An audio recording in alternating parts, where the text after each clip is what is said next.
ES Audio.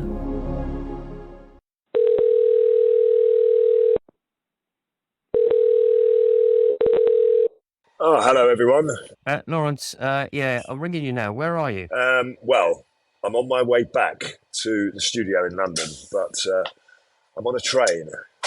I was a bit worried about you, Lawrence. I've just seen a picture of you wearing a Wales shirt. Have you been kidnapped? I certainly haven't been kidnapped, no. I went to Lyon over the weekend after the England game as part of ITV's team and watched Wales-Australia.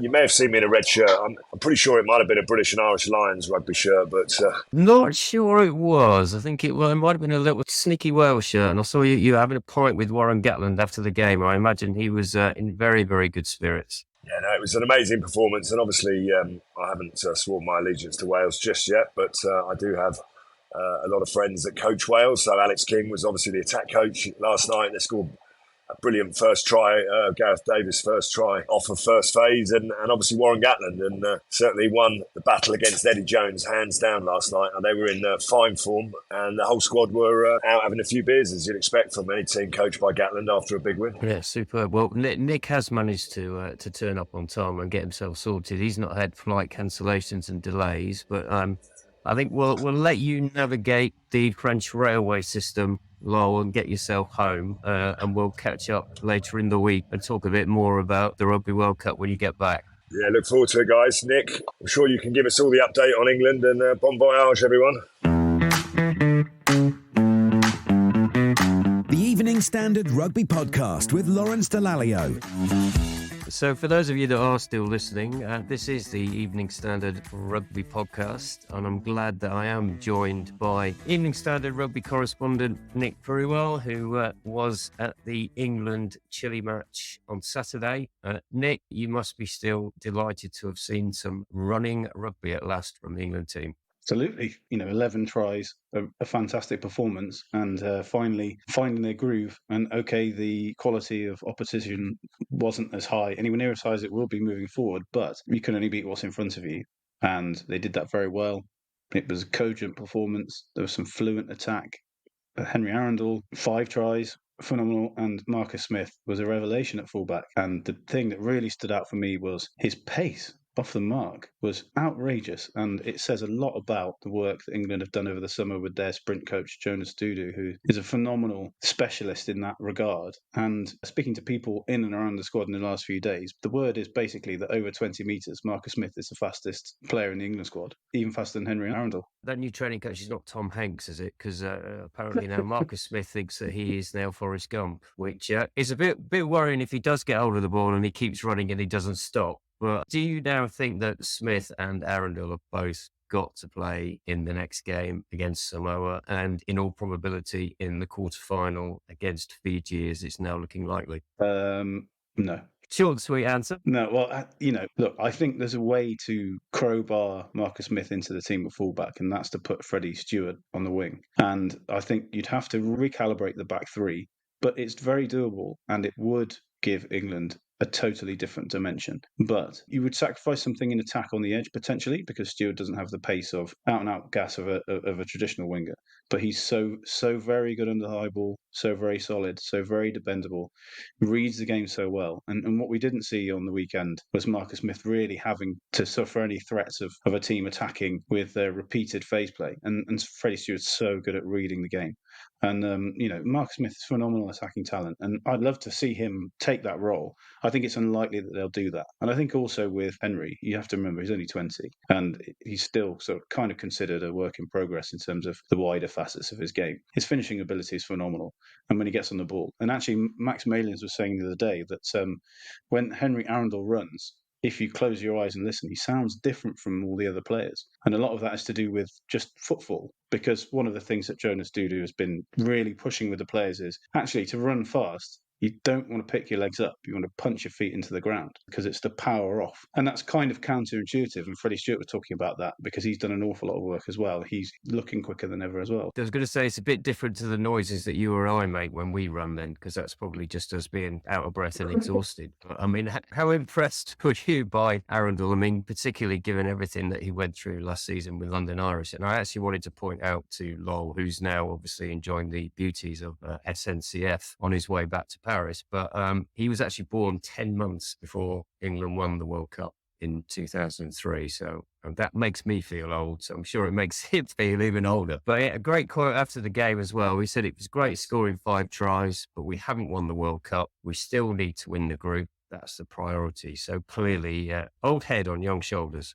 Yeah, absolutely. And I think one of the other great things he talked about was dedicating that to the London Irish supporters, because he's acutely aware of the fact that the Irish supporters can't go and find a new club. So, they're in limbo. What are they supposed to do? Their rugby experience has been turned upside down, the same as Worcester, the same as Wasps. The players, they have to move on and find new clubs. But he was very clear on the fact that, he'll always be doing it for London Irish, basically, for the coaches and players, the coaches that brought him through. And that was a nice touch, really, because, they were on his mind. He kind of volunteered that. And it's pretty cool to see, and hear that he's still thinking about that, and it still matters to him. And I hope that some of the Irish supporters who watched that game and heard that afterwards will take a little bit of solace from it, even though obviously this season they can't go and watch the Exiles. So now, obviously, England haven't got a game for a fortnight. What are they going to do? And more importantly, what are you going to do? Are you going to actually get some time to come home and see your family? Can they remember what you look like? TBC on that front. I mean, there's an awful lot still going on here, and I think a couple of the backroom staff might go home. The players have been given some time off, but they're not allowed to leave France because of anti-doping whereabouts. So that's sort of tricky for them, but people having their families come over. They're allowed to leave the 2K, but they can't leave France. So there's a slightly strange situation where you can almost see England from the beach in the 2K, and it's about 50 miles away as the crow flies. So some people are very close to home, but they're going somewhere else in France, which is further away from home. So something else that's counterintuitive this week, but that's tournament life for you. But Steve Borthwick's not going home. He's staying here because he's got his head down, planning and plotting, and that's his way. And it's one of the things that we hope in the long run will mark him out as an England coach of the highest quality. He can't get too far ahead, I guess. I mean, unlike myself, who's now booked my trip to Marseille to watch England play in the quarterfinal, keeping everything crossed that they didn't make a complete mess of it, and they didn't, thankfully. But I guess they've still got one more game to overcome, haven't they? And they can't look too far ahead at this stage. No, and I think that's absolutely Steve Borthwick's way. There's no way he would let his eye stray from the Samoa game, which is a massive game, and you'd expect England to win it. Obviously, England would never say that because it's not their way. But the biggest thing about it is the physicality of it is going to be off the scale. Potentially, you've got Manu Tuolangi playing against people of his same heritage. So for the Tuolangi family and a lot of the Samoan team, he know all of them really, really well. There's an awful lot of links there. And it would be an unbelievable day for Manu, but you feel almost like the coaches might be tempted not to play him in the game, which would be terrible in some respects because it'd be such a brilliant occasion. But the Samoan way of rugby is basically, well, if you're playing against your friend, you're going to try twice as hard to hit them twice as hard. And you'd get the same back. But yeah, the worry would be that if Manu got injured, obviously that would be a real crying shame for the rest of the tournament. So that's a real sort of catch-22. Now, we should just say that obviously Sarah is not with us either. She is currently enjoying the afterglow of Wales's win over Australia as well. But she will be back with us. She's enjoying some much-needed rest and some recuperation and also catching up with her family, I think. But now that we know that she has finally brainwashed Lawrence into wearing that Wales shirt, looking at that Wales performance, were Wales that good, Nick, or were Australia that bad? I mean, to a certain extent, I think only time will tell. Wales were certainly a lot better than they have been. And I think great credit's got to go to Warren Gatland and his coaching staff for doing what they do, what he does best, which is taking a group of players that are potentially quite disparate at the start and turning them into a really cogent, ferocious force on both sides of the ball. And, the try they scored, the first phase try was very well constructed. Hats off to Alex King. The defence was brilliant. Hats off to Mike Forshaw. And Warren Gatland knows exactly what to do, when to do it, how to do it. 141 tackles, wasn't it? Unbelievable, man. Yeah. Not only is he a brilliant technical coach, but he's an excellent man manager. Lawrence was saying after the match there, they've had a few beers. And that kind of old school methodology mixed with the new school of everything else is one of the reasons why Gatland still endures as such a very successful and well-respected Test match coach.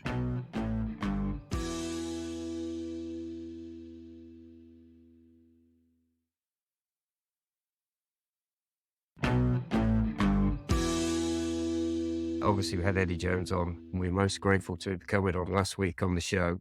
Obviously, didn't go very well for him. I've just read what you've written today in the Evening Standard. It should be death by 1,000 quotes for the silver-tongued head coach. Is there any way back for Eddie? I mean, I did hear that he'd asked World Rugby not to put his picture up on screen because he was a bit fearful of the backlash, and he was getting booed every time he came up. And the story did surface this weekend that he'd already spoken to Japan about taking over after the World Cup. Can you see there being any way that he is still in charge of Australia after the World Cup? Yeah, I can. Absolutely. Because I think one of the things that Eddie is best at is convincing people he's the right man for any job.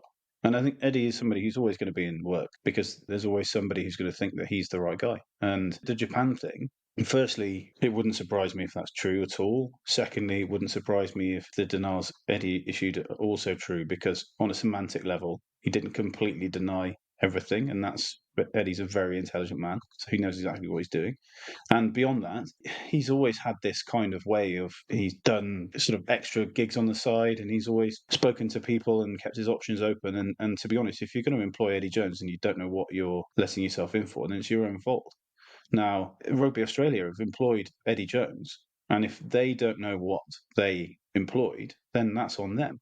Now, the balance in what I've said there and what I've written, I think firstly, Eddie'd be the first one probably to read that and laugh because he'd understand the context in which it's written, which is sort of slightly tongue in cheek, which we know he's great at, and we know Eddie's great value and he's phenomenal company, isn't he? He's a very tough coach, but he's also really, really funny, very, very deep thinker on rugby and lots of other things. He has lots of interests outside of rugby. He's a very intelligent guy. So we know he understands the game and how it goes and everything that's played within it. Now, if you want to get the best out of Eddie Jones, I think you've got to let Eddie do it his way, but also temper it a bit because he ended up with too much control with England. And I think you do need people to put around him to soften the edges. The next thing that he said from the start all along is that he's building for the long term. He's promoted youth in favour of experienced players that he's omitted. And from the start, he's been very clear about the fact that he's done that to try to build for the 2027 World Cup that Australia are hosting. The biggest thing is he also said Australia would win both World Cups. And he did say that. And he also said we'll win on Sunday, but he didn't say which Sunday. Well, look, I mean, he is the master of all these things. But I think when we draw down into it and get serious, actually, you look at those players and the looks on the faces, Rob Valentini in tears, they're not even out of the World Cup yet. They will be, but they're not yet. And this now is a very kind of ponderous end to their tournament, unless Fiji suffer some kind of collapse, which they won't because Fiji are a very good team. So it's awful to see in that respect, but that's also the brutality of professional sport. Eddie can recover. He's very capable of it. He's so thick-skinned. He will take this and bounce back. So it'd be fascinating to see whether they give him the opportunity to build for the future. And the players who respond to Eddie's way, they will be better for this experience. He brought the best out of people like Dylan Hartley. And let's not forget, in 2015, Dylan Hartley was dropped from the England squad because of his disciplinary issues. 4 years later, less than that, Eddie Jones made him captain. And they took England to the World Cup final. So Eddie's way isn't everybody's way, but it can work. And I think it's obviously a dark time for Rugby Australia, but they've got a massive decision to make. And I feel like rugby is a sport where you've got to give people time, you've got to back them, you've got to give them what they need. Stability is vital. So much as actually sacking Eddie from England less than a year out from a World Cup was crazy by the RFU because they should have done it much sooner, let's be brutally honest. Australia getting rid of Dave Rennie in a similar situation was equally madcap. And rugby can't afford this boom and bust cycle. Football has long since got rid of this and taken itself into a far more prudent approach. And managers change, but they keep structures of directors of football and people on the board, and they might change a head coach, but they don't change the philosophy or the plan, the signings or any of the rest of it. It was about time rugby caught up. Now, you talk about stability. I mean, if we look back on what has arguably, well, without doubt, been the game of the tournament so far on Saturday night, Ireland beating South Africa in what was a titanic clash. Standout performance from Bundee Aki, unbelievable. He's now carried the ball 53 times in the tournament. I mean, Ireland are now way head and shoulders the favourites to win the tournament, but is there always a danger that they've peaked a little bit too early in the competition? No, because I think there's still more to come actually from that team, because they did what they needed to do to beat South Africa, which was produce an unbelievable defensive performance, take the chance they did create, just stay calm, just stay focused, mix great accuracy with huge physicality, which is extremely difficult to do against an onslaught from a team like South Africa, who is still a phenomenal side. So for Ireland to win that game is absolutely outrageous in many ways. But you look at it and think that actually they can get better again, because what they've got, which actually no one else in the world has at the moment, is the accuracy of everything they do in every part of their process is off the charts. So every time they carry the ball, the angles that the players take the ball into contact, the angles that then the next players ruck the ball, everything is designed with helping the next person's job in mind. So it gives that next person 0.1 or 0.2 of a second more time on the ball, or more time to do what they need to do. And all that cascades down and creates, out wide, an opportunity in the end for Matt Hansen to walk the ball in. That doesn't come by default. That is unbelievably by design. So that's phenomenal coaching, which was started with Joe Schmidt and has been refined by Andy Farrell. And Andy Farrell's taken his coaching career into a different stratosphere. And he learned from the mistakes that were made in England in 2015 and proven just again, like Warren Gatland, he failed with Ireland and then he came back with Ross and then he came back with Wales.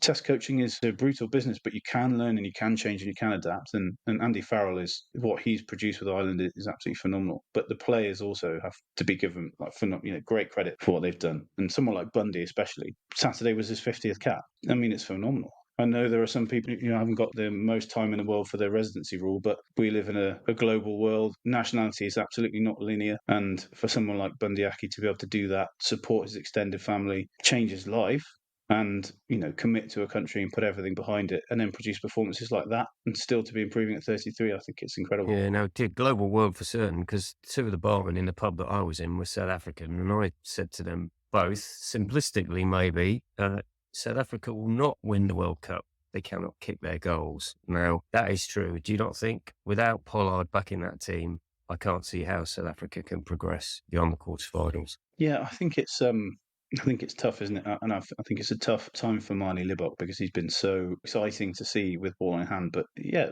if points run off, you have to take them. And it's as simple as that, and you have to find a way. So it's something that I think they need to nail down. It was surprised to see Faf de Klerk miss the odd relatively easy one. He strikes the ball so well. And you often find this with scrum halves. They really strike a ball off the tee really, really sweetly, because Conor Murray's exactly the same.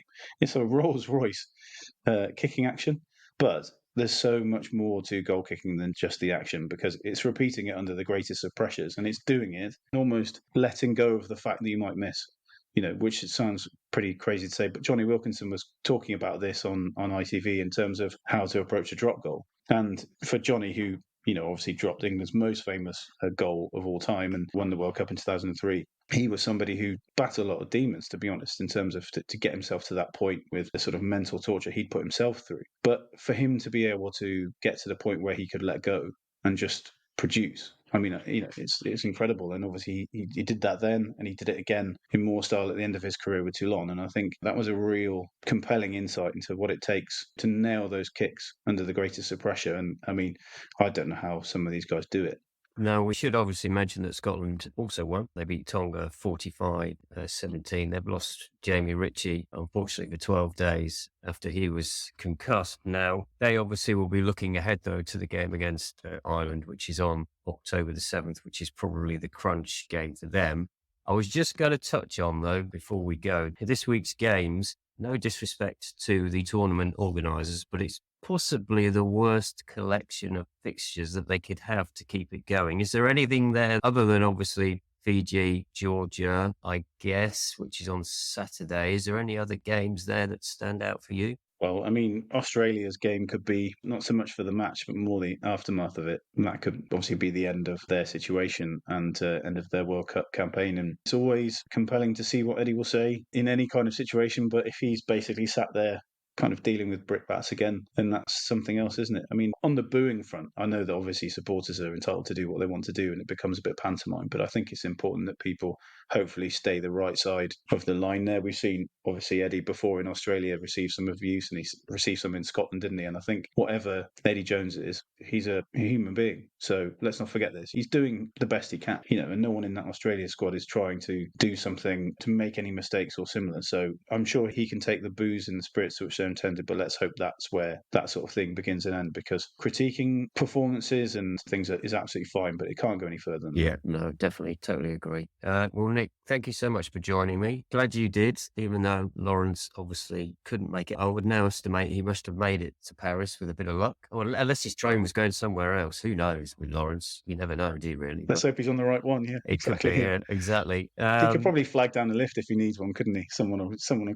completely pick him up. Well, he will be back. We will be putting out another episode this week. Who knows when, but we definitely will be. So thank you for joining me, and enjoy the rest of your week there. Thanks, Nick. Thanks a lot. So thank you for listening to this week's episode of the Evening Standard Rugby Podcast. Please subscribe wherever you get your podcasts, and we'll be back very soon. The Evening Standard Rugby Podcast with Lawrence Dallaglio.